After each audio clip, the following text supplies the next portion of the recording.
Thank you all for coming. This whole festival was conceived by my colleague Chris Holmes, who's left us for Spain this year, but we're carrying on somehow without him. And he wanted this festival to be a festival that was conceived by students and put on by students and really for students on campus, but it was also really important to him that it was kicked off here in the community.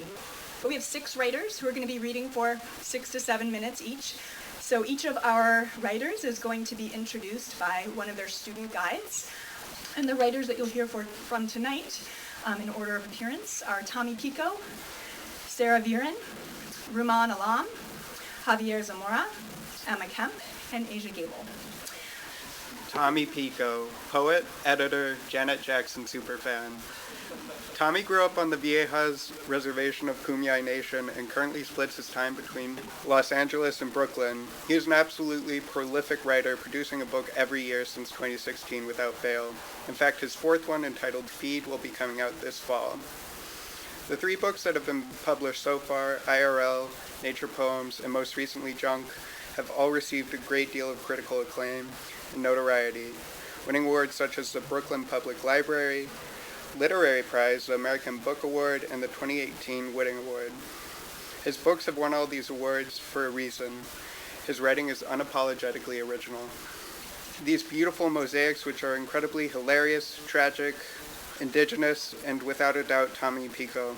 In one stanza, he might be talking about trans and generational trauma, and in the next, he might be crunching M&Ms or farting on a plane. Craig Morgan, teacher, reporter with NPR, once said that Junk feels a little bit like Tommy Pico's own personal internet transcribed. The way he approaches topics in this unconventional and ultra-modern way is breathtaking. It's an absolute pleasure to be introducing him today. Without further ado, Tommy Pico.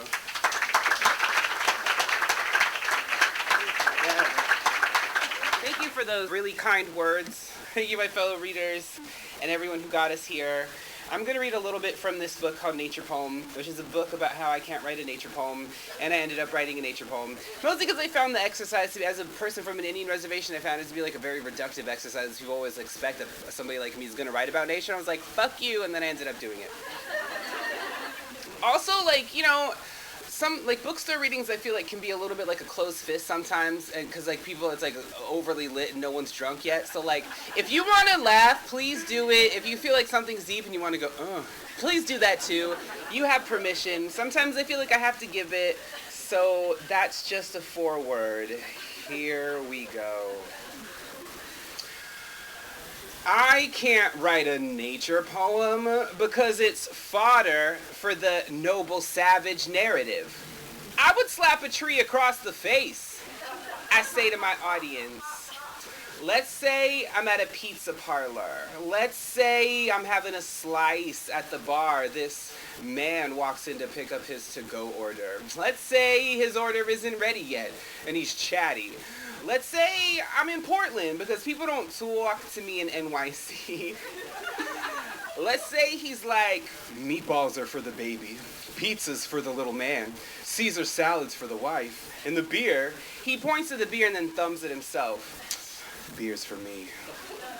He has one of those cracked skin summer smiles. He keeps talking like I want to hear him, like he's so comfortable, like everybody owes him attention. I'm a weirdo Indian faggot. He puts his hands on the ribs of my chair, asks do I want to go into the bathroom with him. Let's say it doesn't turn me on at all. Let's say I literally hate all men because literally, men are animals. That's the kind of nature I'd write a poem about. No, wait, no, there will be plenty of time to clap at the end. But you don't look very Indian, is a thing people feel comfortable saying to me on dates. What rhymes with fuck off and die? It's hard to look like something most people remember as a ghost, but I understand the allure of wanting to know. Knowledge, or its approximate artifice, is a kind of equilibrium when you feel like a flea in whiskey. I used to read a lot of perfect poems. Now, I read a lot of garbage by A.R. Ammons. The old mysteries avail themselves of technique. It's disheartening to hear someone say there's no magic left, because I love that YouTube of Amy Winehouse singing Love is a Losing Game at the Mercury Prize ceremony, and yesterday I overheard that Brooklyn means broken land. There aren't many earthquakes in the city, but there's the fault line in my head that I always live on. Pain is alienating, but blue breath breaking on a voice is the kind of magic that makes people believe. What, I learned to ask, does an Indian person look like exactly? Gay men are the worst people ever. End of book, just kidding. No, honestly, gay men are the worst people ever, because if they don't want to fuck you, you're nothing to them. But they love dogs.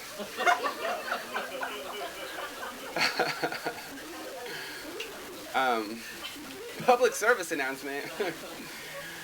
When I say I'm having a catfish banh mi, what I mean is leave me alone. What I mean is I love candy, but I'm an adult. I only let myself have candy at the movies. So I've been going to the movies a lot. Sometimes on dates, I buy the box of Gold Bears, but keep them scrunched in the cup holder on the armrest, because I don't want him to think I'm the kind of adult who still hoovers candy, by which I mean I don't want to be the kind of adult who still hoovers candy, but fuck, I still bought him, like, in good fun, was gonna offer him some, but he doesn't like sweets. And I thought too long about the prospect of a box of gummies breach, and we've been kind of cuddling, so the flick is halfway over. All those other snacky losers finish their soppy nachos and shit, just wrapped in the movie like a normal person, and it's way past the crinkling hour, but hallelujah, he has to pee, so I quick rip the shit like a bird neck, eat a handful of gummy bears, shove the box back in my backpack before he gets back. NBD, crisis averted. Earth, a golden orbit of simplicity. I won't take up too much more of your time. Everyone is looking for their stupid soulmate right now.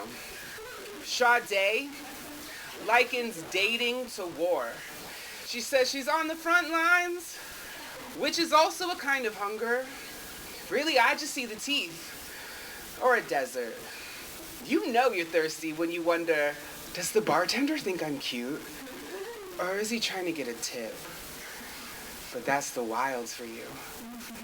Everyone wants to know where can they meet a good guy, then wants to go to a gay bar on a Saturday night. I'm cool with contradictions, but don't lie to yourself. Hope is a charred skeleton of a house visible from a road that snakes through the valley of memory, where fig trees burst from the ground like throaty laughter. Winter, like thirst, is one of nature's ultimate burns, implicit in which is the analogy of touching a hot stovetop.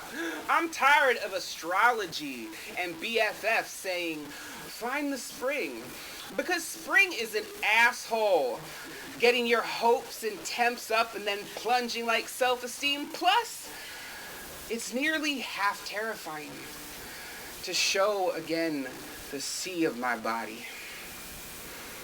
And yet, I like the way my head shivers, resting on your stomach when you say, boy, if I keep hanging out with you, I'm gonna get a six-pack from laughing.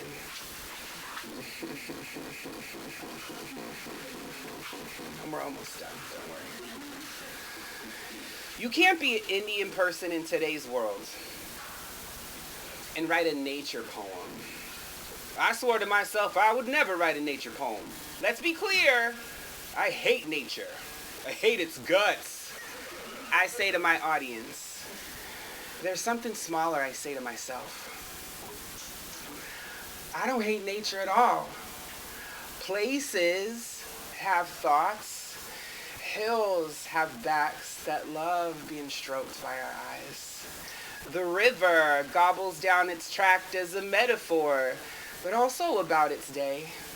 The bluffs purr when we put down blankets at the downturn of the sun and laugh at a couple on an obvi OkCupid date. And even more stellar, the jelly bean moon sugars at me. She flies in beams, and I breathe. Fuck that. I recant. I slap myself. Let's say I live in NYC. Let's say I was the first person in my family to go to college. Let's say, I like watching New Girl on Hulu. This is the difference. Some see objects in the earth, where I see lungs. Sky Mother falls through a hole and lands on a turtle. Hole is my favorite band. Thank you. I was first introduced to Sarah's work through her essay collection titled Mine. I snagged one of the last copies available on Amazon at the time, and sitting at my desk with a copy I could call my very own, Sarah's essays forced me to contend with the very feeling of ownership I hadn't realized I had. At my desk in my room, surrounded by my own life, I watched Sarah reflect on all that was her own. The essay, My Possum, begins with a dead marsupial in the backyard, and it ends up exploring what we are taught as children versus what we learn despite it all. That essay ends with the line, "These things pulse up against each other, life and death, beginnings and endings, what we call ours, but is never really ours to begin with." This pulse, this friction, could describe the energy at work in many of Sarah's essays as unexpected narratives are braided together to reach a discovery, a fish and a lover, a futon and a murderer, a ballad and a daughter. Sarah is the graduate of the Iowa Writers Workshop, which she attended after a career in journalism, and currently she teaches at Arizona State University. Join me in bringing Sarah Viren up here.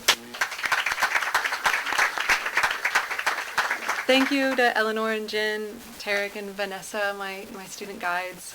It's really nice to be here, especially because I live in Arizona. It's really hot right now, so it's lovely to be in this temperate weather. So yeah, my essay collection is called Mine. It opens with a line from a Monica Yoon poem where she basically asks a question that I think of as sort of centering the book. And she says, how should I define the limits of my concern, the boundary between mine and not mine? And in some ways, that's really what I'm thinking about in this book is when we cast that net of the word my, what is included in that? And what do we leave out? And what does that mean about what's important to us? So the first essay is about a murderer and his futon. And so I'm going to read from that essay. It's about when I was a journalist. One of my first jobs I had was in Galveston, Texas. And I moved there without any furniture. And my landlord told me he could give me some furniture for free as long as I didn't mind where the furniture came from. And I said, of course not, because when you're young and, poor, you'll do anything. So I inherited the furniture of Robert Durst, who some people might know about, but if not, he was a billionaire from New York, from Scarsdale, New York. And he, in 2001, had disappeared and gone down to Galveston dressed as a mute woman. He then killed his neighbor and was put on trial. And so he was on trial as I moved to Galveston and inherited his furniture. And so this essay is thinking a lot about the relationship I felt that I had with him via his futon and other furniture. A week after I moved to Galveston, I was given the police beat. This assignment meant covering crime in 4 small towns just north of the island. It also meant picking up the phone every day and calling 4 gruff-voiced men in brown suits and badges, all of whom only went by chief, and periodically asked me, hey, what happened to Scott anyway? Scott, my cop beat predecessor, had been promoted to covering the Durst trial full-time. Scott liked pro wrestling. He called hit-and-run deaths of 13-year-olds on Schwinn bicycles juvenile autopeds. The police chiefs missed him. The largest of these men presided over a town split in half by an old farm road. His police department was the size of 2 double-wides. We met in person for the first time when I was writing a story about a change to local gun laws. The town's council had outlawed shooting guns within city limits. I stopped by his office to get his opinion on this new restriction. "Take a seat. He'll come get you," the woman behind the scratched plexiglass window in the police station's waiting room told me. I paced the narrow corridor, looking at the safety information tacked to the wood panel walls. The intermittent crackle of the police radio interrupted chatter between the front desk woman and a dispatcher. "Sarah?" the chief finally wheezed, opening the main waiting room door with a swoosh. The safety pamphlets flapped. He took my outstretched hand in his well-padded one. It was a quick shake, with no accompanying slap on the back. I wondered what kind of greeting Scott got. Compared to the rest of the station, the chief's office was sprawling. Everything, walls, carpet, furniture, was a deep, earthy brown. A massive oak desk anchored all of this. After gesturing me toward a small chair facing the desk, the chief leaned back in his leather chair with a contented sigh. Having the desk between us clearly put him at ease. "Chief," I said, I heard about the shooting ban passed by City Council and was wondering what you think. Have you had any problems in the past with people firing off guns around town?" He didn't meet my eye. "Yeah, they did pass that, didn't they?" he said. He blinked and picked up his coffee mug. Without drinking, he replaced the cup on some folded papers and then mumbled something about duck hunters and people protecting their property. I nodded and wrote. "Do you know anyone," I paused, "anyone I could talk to about this? Maybe a homeowner or hunter who was upset by the change?" The chief could sense my hesitancy, my lack of experience, my gender. He shook his head. "What's going on with that murder you got down there?" he said instead. He was talking about Durst, of course. All the chiefs asked about him. It was their favorite subject. They would press me for the latest on the trial and then opine on the correct sentencing that New Yorker should face. How anyone could have taken him for a woman, I don't know, he amused. Can you imagine what he looked like all dressed up? Then he laughed or wheezed and waited for my response. Like most of the officers I'd met, the chief was more fascinated by Durst having dressed in drag than by his alleged crime. It was both exotic and terrifying. It simultaneously confirmed their prejudices and freaked them out, which I think they secretly liked. But for me, Durst's redeeming quality was the fact that he had cross-dressed. It made him an outsider, which was something I understood. As a journalist, as a woman, and though I told none of the chiefs, as a lesbian living and working in a place where local politicians still remained in the closet, where a church just up the street would later hold a conference to help gays turn straight, where a sweet old lady I opened the door for at a voting booth once told me proudly that she had come to cast a ballot in favor of the state's anti-gay marriage amendment. All this, coupled with the fact that I slept on Durst's futon, ate at his kitchen table, watched his TV, meant that I found myself taking his side in small ways in brief moments like this, where someone like the chief had asked me to call him a freak. In my silence, the chief picked up his coffee mug. Part of your job as a reporter is to make yourself likable. Likable people get information from people like the chief. But I couldn't do it. I wouldn't come to the rescue of Robert Durst, but I couldn't mock him either. "Yep," I finally said. "He sure is the talk." The chief took a sip of his coffee. I pulled out my pen again. The desk between us was vast. Thank you.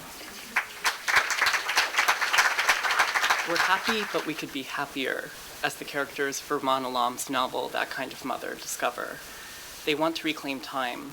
They also want to move forward. In correspondence prior to the festival, Alam wrote that That Kind of Mother is, among other things, a book about the delusions of hope, sorry, Obama, and the character of American optimism. But applied to the family unit, determined by blood or created by choice, it becomes a text that interrogates how networks of systems, of oppression, of hope and desire, of devotion, convolute the family unit's ability to remain stable when the forward-moving public and the static and unclear private inevitably collide. Alam's first novel, Rich and Pretty, interrogates the illusion of female friendships, its joys, its agonies, and all of the plights that form the continuum in between. Alam writes of individuals in personal and public turmoil who remain beguiled by hope despite its unnatural results.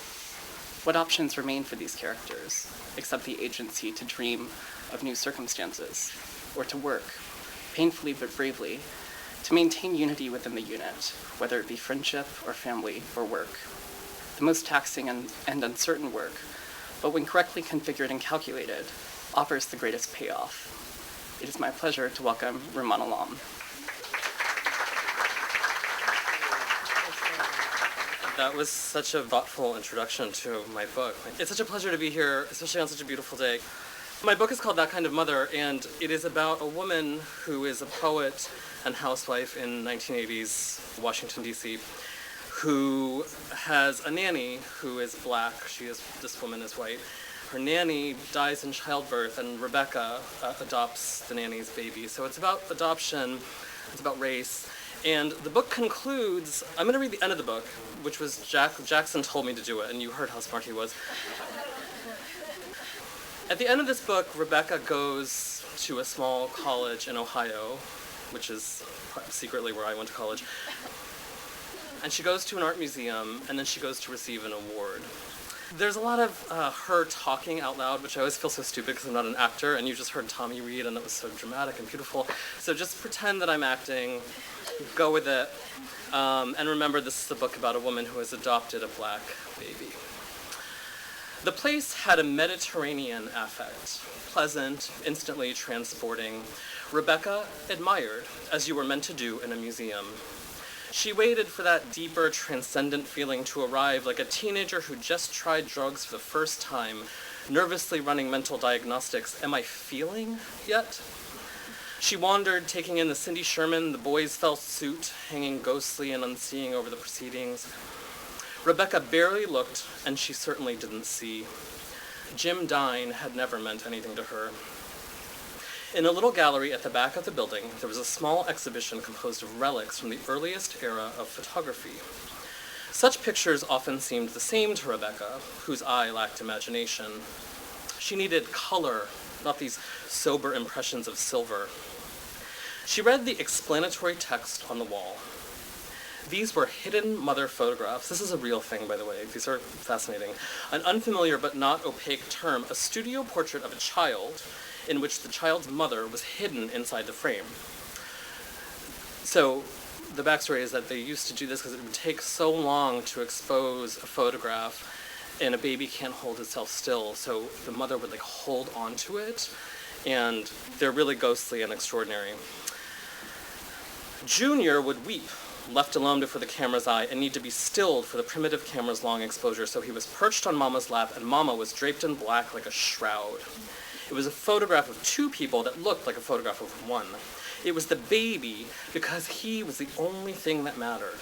It was the most literal erasure of women whom history had already wholly erased. The pictures were a game. Spot the mother. The contours of a body gone plush from childbearing, a slipped cloth laying bare, a hand, an outline, an impression, an errant hair. There she was. Too easy a metaphor, but learning something new was interesting. Rebecca had never intended it, she admitted to herself, only barely. She'd thought 2 weeks, a month, maybe 2. But she'd been naive or impulsive. She'd loved Priscilla, that was her nanny, because she taught her something magical or something useful. Priscilla had taught her as much or more as Princess Diana. If she'd lived Priscilla, would they be friends? It's more likely that Priscilla would simply offer Rebecca's name and telephone number to prospective employers, and Rebecca would have brief but excited conversations. Hire her. Oh sure, the nature of motherhood was invisible. This was a C- idea. We all have one, a mother, in some fashion. It was something to talk about, the having of a mother, in a way that the act of being one was not. Her sons were her sons, her life hostage to their orbit. Let it be thus. Drape her with bolts of scratchy black wool and place Andrew or Jacob on her lap. The baby was always the same. Cave paintings, Christ on Mary's lap, Cindy Sherman, all babies, all the same. The baby was the only thing that mattered because the future was the only thing that mattered. I'm going to skip ahead. She went back to her hotel. Rebecca took a hot shower. She massaged the shampoo into her hair. She soaked her skin. She dried herself with a towel, used another towel to wrap up her hair. She was so callous with hotel towels, but that was one of the perks of a hotel stay, that brief interlude of pretending abundance. She wished there were music. She felt like a song, something big and silly and unembarrassed. Rebecca had packed something inoffensively chic for the evening's dinner. Black trousers, the kind of simple that you knew was expensive, and a black top which telegraphed a certain coastal sophistication. They would want a celebrity more than a poet, and she would not want to disappoint. She'd packed heels, and she'd packed jewelry, some of the real stuff her mother-in-law had given her. An emerald, like the emerald used in metaphors, set in a sterling bracelet. She faced herself in the mirror, barely able to see herself because of the room's poor light. She hoped it would not rain, but knew it always rained in April. She still had no words. She was receiving the Ruth Jameson Award in Contemporary Poetry because she was good at words.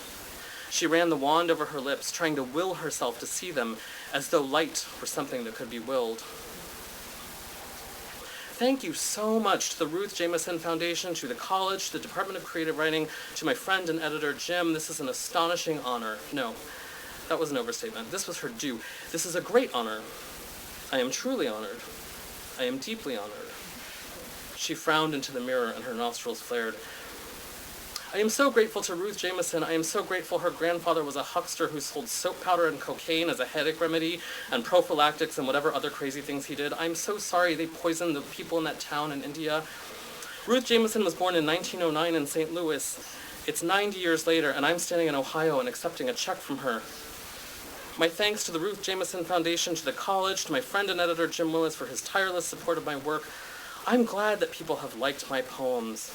I've tried in some small way to say something. That I get to be allowed to do so feels like pure luck, but I'm a woman who's always had good luck, dumb luck, great good luck all my life. Ruth Jameson was born in 1909. It is 1999. The millennium approaches, as you all know. We will turn the page of history. The future has arrived, and tonight I feel good about the future. The world, it is getting better. Because how can we let it get anything but better? Ruth Jameson was born before the start of the First World War, which was called the Great War, because they didn't know there would be another. We live in a time of no war. We have forgotten about war, and if we had one now, we wouldn't know what to call it. We are lucky, we are blessed that war is forgotten. When Ruth Jameson was born, William Howard Taft was the president. I don't know anything about him. For the women in this room who are pregnant, or whose daughters are, when their children are born, Al Gore will be the president. I look forward to that personally. I trust him to do something about the hole they say is opening in the sky. The planet is in disarray, but the right people will do something about it. I'll stay at my desk and write poetry about it, and other things, or about poetry, it doesn't matter. Poets are not oracles, but I know that the world is improving. You can see it all around us. Good men will do great things. We'll never have a war good enough to be called great. My black son will be judged the equal of my white son. She fitted the silver bracelet around her wrist with a snap. The stone was so beautiful, it was ridiculous. She studied her face and tried to see it whole. She liked the emerald because it made her think of Diana, Princess of Wales. Rebecca looked nothing like Diana, and Diana was dead now anyway. It's 1999. She lost her train of thought. The millennium is looming, but history always is. I believe we will do history proud. I believe we will heal the hole in the sky. I believe we'll create a world in which my black son and my white son will be judged equals. I believe in a world that will be better even than the one we now share, which is quite wonderful. She thought fleetingly of Christopher, of her sons. She'd call them before leaving, make sure they'd been to the allergist, that their homework was being seen to, and that they knew she loved them, even from the distance of Ohio. It's 1999, she said again, unembarrassed, aloud, in her clearest, most oratorical voice. It's 1999, and I believe a better world is coming. Emma Kemp is a British-born writer who earned her BFA in studio art from Central St. Martin's in London, England. But she came to the US to study CalArts in 2012 for her MFA in creative writing and was a fellow at ITI Press in 2017, where Blue Pool Cecilia was created. When asked what drew her towards image text, she said she'd always been interested in constructing or breaking apart narrative. And she does exactly this in Blue Pool Cecilia, with stunning descriptions of photographs taken by Joanne Walters, Emma's guide and subject matter, when she traveled to Alton, Illinois. These descriptions are alone, unaccompanied by the truth of what the picture looks like. It is up to us, what we see and what we don't. From her book, she writes, "I'm thinking about how to make an image with words, and how to destroy an image with photography. Really, what I'm trying to do is write a bundle of stories you can grab at like spaghetti, and feel something writhing in the wet of your hands. Really, what I'm trying to do is." This is the part of Blue Pool Cecilia that really messed with me. Start thinking about photography, what it is, why it is, how it destroys your individual perception by giving you a different reality than what you may have already imagined. Please join me in welcoming Emma Kemp.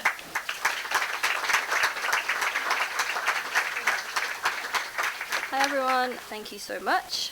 Very excited to read today. In spirit of being in Ithaca, I'm not going to read from Blue Pool. I'm going to read a sort of truncated version of a 4 words I wrote to the book of work from the graduating class of 2018 from the Image Text Ithaca program, the MFA program at Ithaca College. It's sort of structured as a letter to the 8 MFA graduates. It's over there on that table somewhere. It's like a purple book. Yeah, there it is. It's like $80 or something, so I only have 1 copy. So I'm reading from this scrappy piece of paper that I just printed out instead, so I can't even afford my own book. Naturally, it's about images, and naturally it sort of starts with Instagram.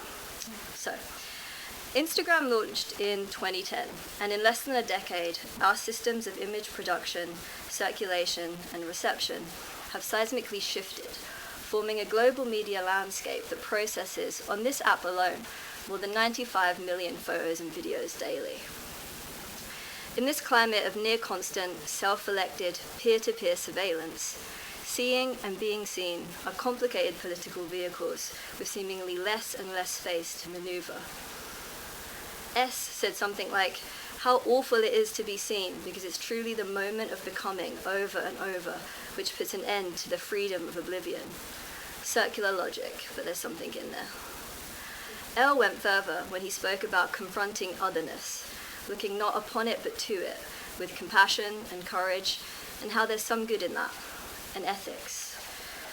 But where does that get you? Peeling eggs by yourself in the morning. Peeling eggs alone in the morning. A slight but dramatic pivot.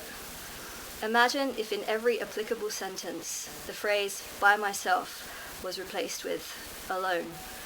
For instance, "It is difficult to get out of bed by myself," versus "It is difficult to get out of bed alone." L assumes we are of something. S assumes we are of nothing. Are we not thrilled to learn that alone once meant wholly oneself? This business of being, seeing, saying is one of urgency. Among the digital repositories of AI avatars, of corporate aesthetics and pink stock sunsets, of artisanal pizza dinners and makeupless selfies, of Yeezys and Gucci's and Patek Philippe's, there resides a larger question about our collective humanity in the face of unendurable conflict. "I guess the stars at night are the color of the ocean by day," a poet friend observed. I guess noticing these relationships, symmetries, geometries, repetitions, in both text and image, affords us a formalism and thus a structural criteria with which to appraise ourselves and our work, the new foundational currency of identity. But where is today's revolution, and what do we overthrow? The world feels often unbearable and mostly absurd. There appears to be a bug in the operating system, but it's hard to detect and impossible to contain. So instead of writing about you, Edith, Grant, Jason, John, Justin, Marcy, Nicolina, Sebastian, they're the graduates, I wrote to you. I guess you could call it a poem, but I'd rather think of it blinking, a beacon on a cell tower, or that metallic taste in the morning. Nick shifted the money around the way friends do. Image, text, do we have anything interesting to say about sound? On 30 milligrams of prednisolone, I feel sharp, bright, mobile. Edith, I think Kanye might run for president. What if we fucked right now? What if we fucked right in the middle of this motherfucking dinner table? What if we fucked at this Vogue party?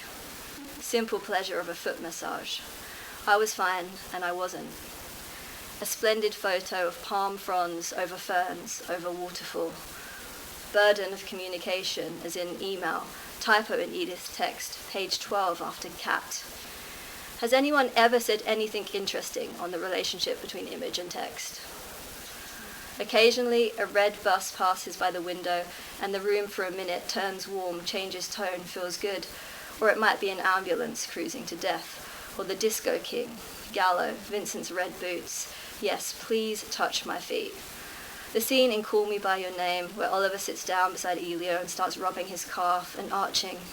You are reading this to confirm you're alive. I am reading this to confirm you're alive. There is no way to confirm I'm alive.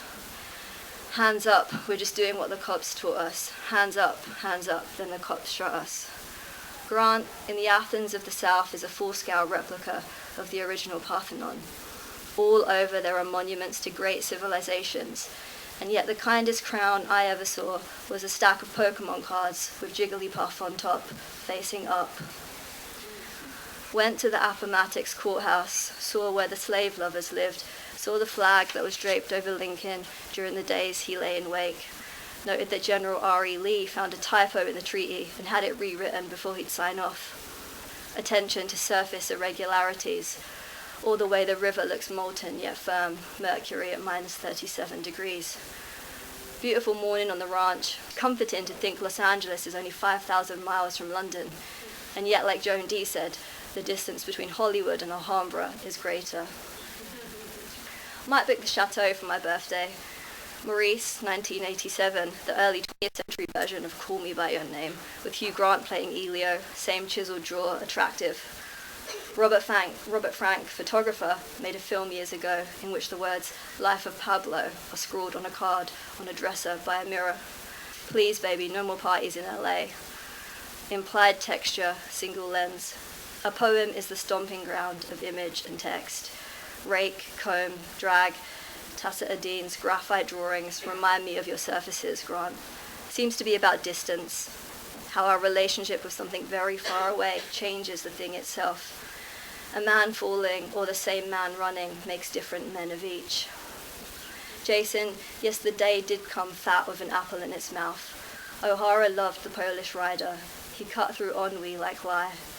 There are letters and then there are prayers. There is wishing, wanting, waiting. But maybe what it takes is a spell, electric razor, magic gum. John, you make the grass look, feel, felt, and the light emanate from inside. You put an end to external phenomena. Your stage directions are marginal. I wonder what kind of DP you would be if the world gave up what it wanted. My friend mouthed in lyrics. How large are your tears? He's translating from Norwegian. What is the word in English for the steady motion of huge rolling waves moving to shore? Justin, there's a sense of the mystic of knowledge, gated. Read a paper by Theo Rosner, elitist thinking. Main argument appears to be the dilution of possibility in the realm of spiritual due to its uptake, embrace by the masses. Unsentimental but moving. Great waves of emotion. That blue salamander looks Sloven, Justin, its body all wavy like that. Your sense of colour is second to none. I don't trust myself to be near you. The way my belly heats up with my laptop on it, it's primordial, rock in the water type shit. These days I Google every word on the tip of my tongue, like I know it but I don't at the same time. Hey, my friend wrote a poem. She said, it is the internet that is an illusion. Flamingos, on the other hand, they've been with us for thousands of years. It's easy to get mixed up now, like the fact that I have an MFA and I teach full-time and I still only have $11 in my current account and minus $275 in my joint account, dues owed from Obama's health insurance penalty, and $6,000 of credit card charges, and then there's a loan debt, but that's another story. Text alert from Chase today. Your account has less than $50 in holdings, followed by an email alert from Citibank. Great news, we're increasing your credit. Big data talk. Drake, what a time this is to be alive for this shit. Yeah, the president's doing us in, but my window's got blue in the tint. Learn more, agree and move on. Marcy, peonies, firm buds, then crack. They fall apart like rotting corpses. I'm getting old, my body is disintegrating, Cocteau wrote towards the end of his life. Time is space expanding, gums widening, cartilage loosening, images dark at the outset. Our worries are different, but our fears are the same. And our toothpaste, well, that's identical. I'm just trying to stay a human being, Connor said to me once, drunk, sort of slouched on the bed. And I could see that he meant it. And when he said it was the best lyric he's ever written, he meant it too. I wanted to tell you that, Nicolina. Also that hibernating animals produce cryoprotectants, without which the water in their cells would freeze. We weren't surprised, but we couldn't believe it, was a line that stuck with me. Every black stroke is a scar. Love, though, it's oozing. Look how the palm trees brace for the wind, Sebastian. Coming and going back again, Sebastian. I guess it's only the tide that rocks the boat. Invisible hands sure haul a lot of shit to the shore. Elaine Scarry is so scared of sounding emotional about pain that her prose arms itself to the teeth. Concrete pillars too hard to move through. Words like fists, not nice. Speaking of, sent my friend Matt a tumbleweed gif. The point was to stress his absence, or rather his unwillingness to engage, or rather my sensitivity over his lack of response, or rather I'm lonely, or rather I'm here, hello, hi, or yes, we're lonely. Javier Zamora immigrated to the United States at 9 years old, unaccompanied.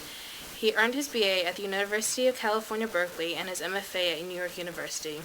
He is currently a Radcliffe Fellow at Harvard University and has been in other fellow programs such as Cantamundo in Stanford University and at Colgate University. Javier has taken his experiences and beliefs and welded them together to create an astounding collection of poems. His first poetry collection is called Unaccompanied and was published in 2017. This lack of recognition is something that Javier strives to change not only through poetry but through activism as well. Along with Marcelo Hernandez Castillo and Christopher Soto, he founded the UndocuPoets campaign, which overturned the requirement of citizenship proof for major poetry book prizes in the United States. This is a huge win because now newer voices can be heard and have the opportunities to share their stories like Javier. We asked Javier if he were granted 3 wishes, what would they be? His responses were that he would wish for the power to take trauma away and turn it into something beautiful, the power to time travel, and the power to fly over any fucking border. With all this said, this is only a small fraction of the amount of work he has done and a glimpse into who he is behind the pen. And I'm sure that you're all eager to hear his voice. Please let's extend our warmest welcome to Javier Zamora.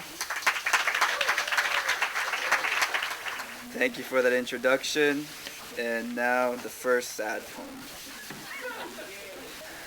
So I crossed through the Sonoran Desert, and this is about that. But it's also about a cool Border Patrol agent. They do exist. Let me try again.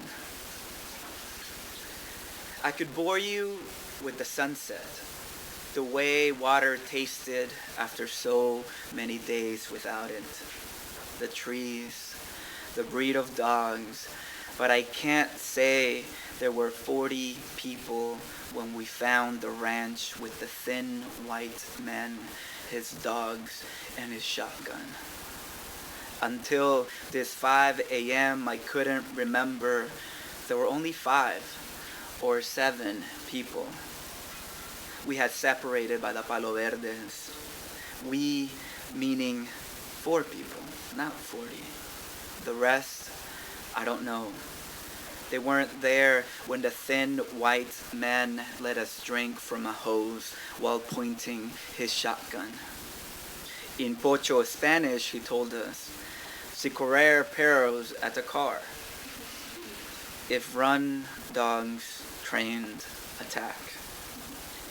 When La Migra arrived, an officer who probably called himself Hispanic at best, not Mexicano like we called him, said buenas noches and gave us pan dulce y chocolate. Procedure says he should have taken us back to the station, checked our fingerprints, etc. He must have remembered his family over the border, or the border coming over them, because he drove us to the border and told us, next time, rest at least 5 days. Don't trust anyone calling themselves coyotes. Bring more tortillas, sardines, Alhambra. He knew we would try again and again, like everyone does. And now an even sadder one. And then I'll try to make you laugh, but probably not. So, at the time, I immigrated in 1999. And the law was that if you were under 14 years of age, you couldn't be detained for longer than 24 hours. And that law has since changed, and Obama changed it. Obama has actually been worse toward immigrants than Trump, believe it or not. And so this happened the first week after I got into this country, and the title is Doctor's Office First Week in This Country. And the one thing that you have to know is that I grew up in a very rural area in El Salvador. Doctor's Office First Week in This Country. It's procedure to inspect the ass of an immigrant kid. Undress, put this gown on. The doctor will be here soon. That first day after Sonoran Desert, I showered for hours when we got to parents' apartments. Father showed me the way to turn the knob that first day, how things worked. I hadn't seen him since I was 1. I didn't know him. This is how you make your pee-pee grow, he said. So it's bigger, so it's the biggest. He said, sometime that first month or that first year. Pull, I did. Pull. Do it now. You're young. It will work, he said. Did anything happen? The doctor asked in front of my parents, then alone. Did anything happen along the way? In Spanish. All of this in Spanish. This is how you get hot water. Twist, then pull. No.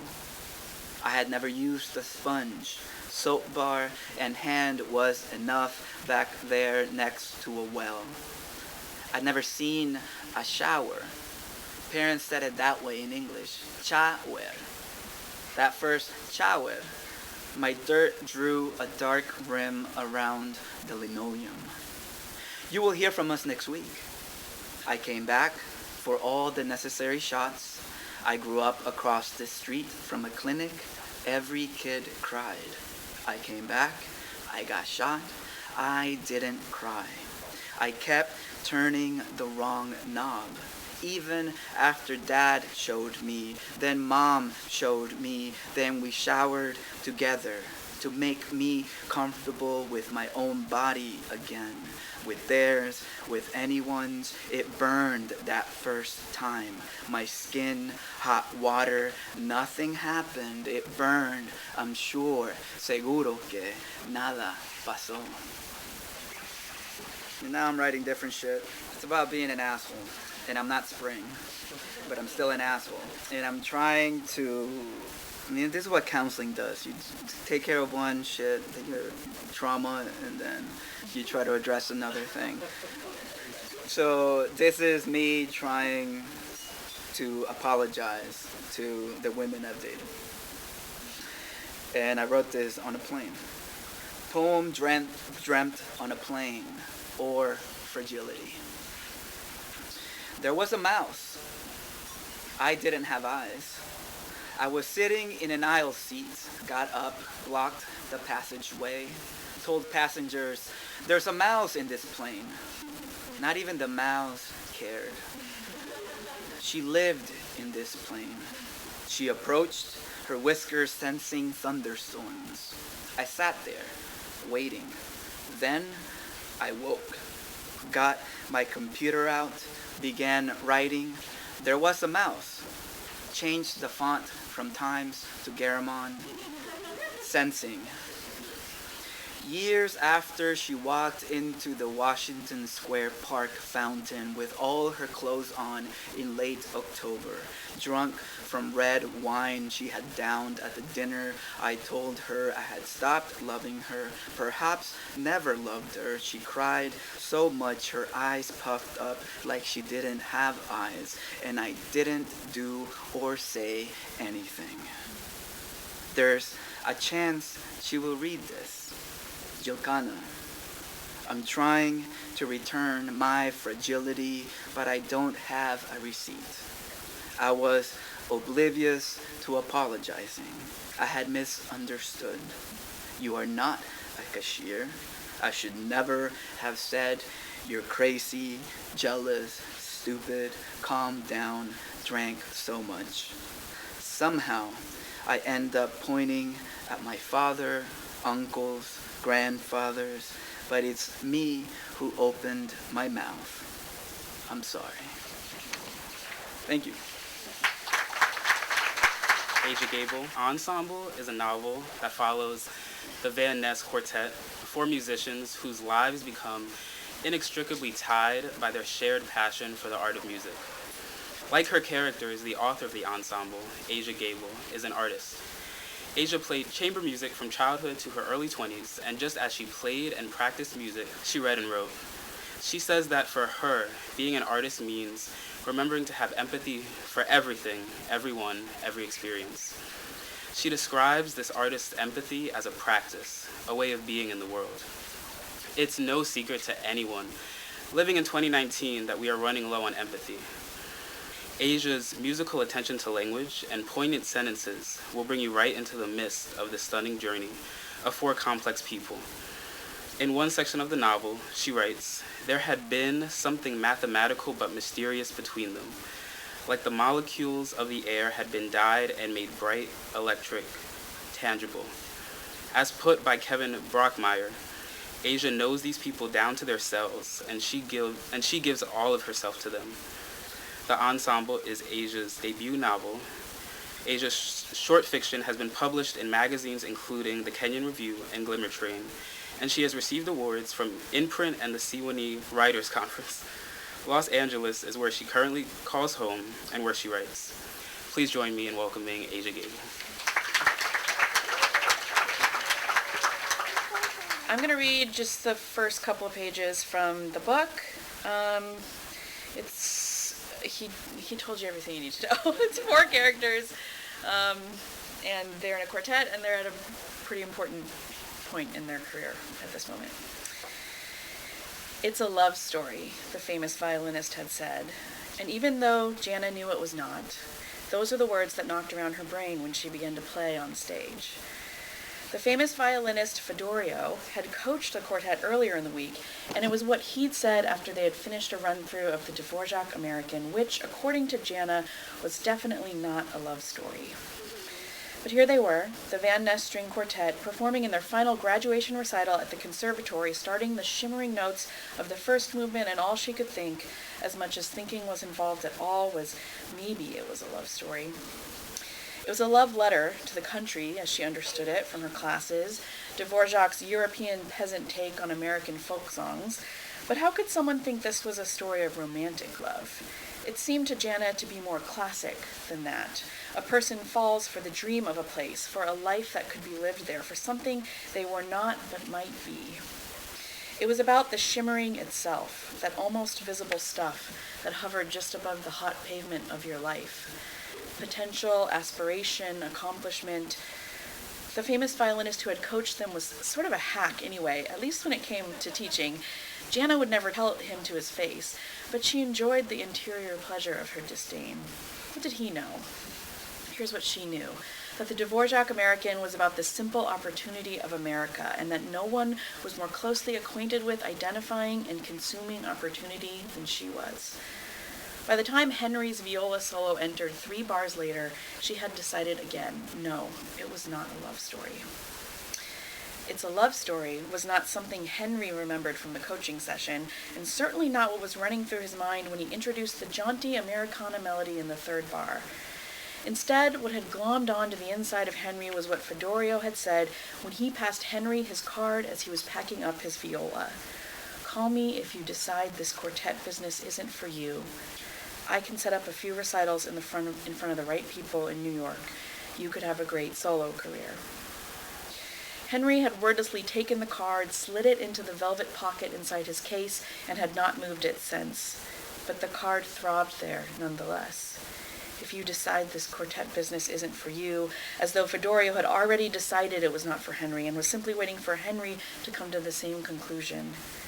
But Henry hadn't decided anything at all. He never did, young as he was and blessed with the kind of talent that guided his life's decisions for him. Whether or not it was a love story did not concern Daniel, as these days he didn't have room in his life for romance or enduring love or any symptom or side effect of the two. Not when he had to practice twice as hard to keep up with the rest of the quartet and their maddeningly natural abilities, and especially Henry, whose obscene talent teetered on the edge of prodigy, who could play drunk, blind, in love, or out of it. There's no space for love in Daniel's life when he had to work real jobs, in addition to their schooling, moonlighting at a bar in the Castro, picking up wedding gigs when he could, and teaching beginning lessons to rich kids in Pacific Heights. It's a love story. Sure, okay, but what else? Of course it's a love story, thought Britt, though she thought everything was. This note here and this one, this joyful counter melody, her second violin harmony, the collective intangible, the audible agreement, her relationship with Daniel, which he'd rather coldly cut off a few days ago. Even the absence of love was a love story for her. Even this pain, this suffering, it was useful. Though she imagined one day no longer needing to know that, or she fantasized about rewinding her life and starting over so she was a person who did not have to know that, or she entertained the idea of a parallel Brit living in a world in which there was no need to make sense of a man who up and left on the brink of love, of people who up and left, of a life strung together with all these little leavings. But she felt sad for this parallel Brit, an emptier sadness than she felt for herself now. They were all love stories. And though no one would have explicitly admitted it, what it was about, love or something else, was entirely up to Jana. It depended on the way she took a quiet, sharp, and precisely timed breath in an upbeat before the first note, on the pressure of her attack on that first note, on the space she left between the first and second notes, on the degree and length and resonance of the vibrato she applied to the violin neck. It was up to her minute movements, certainly in the beginning of the piece, if not after. Even the way she closed her eyes, if she closed them at all, if there was a flutter to her eyelashes or a stern set of her brow, all of that determined everything that was to follow. Jana's job as first violinist was to lead, but these days her leadership had expanded beyond the physical. Her bodily and tonal decisions, one after another through an entire 40-minute program, now served as emotional leadership. The power in this was both benevolent and wicked, and to Jana felt perfectly natural. She had always wanted to truly lead a group, and better still, to lead a group to greatness. It had to happen. It would happen. Its future happening defined her. And where in this narrative of greatness was there room for a story of love? It wasn't any story she'd ever been told. Thank you. Thank you again to all of our student guides and our writers.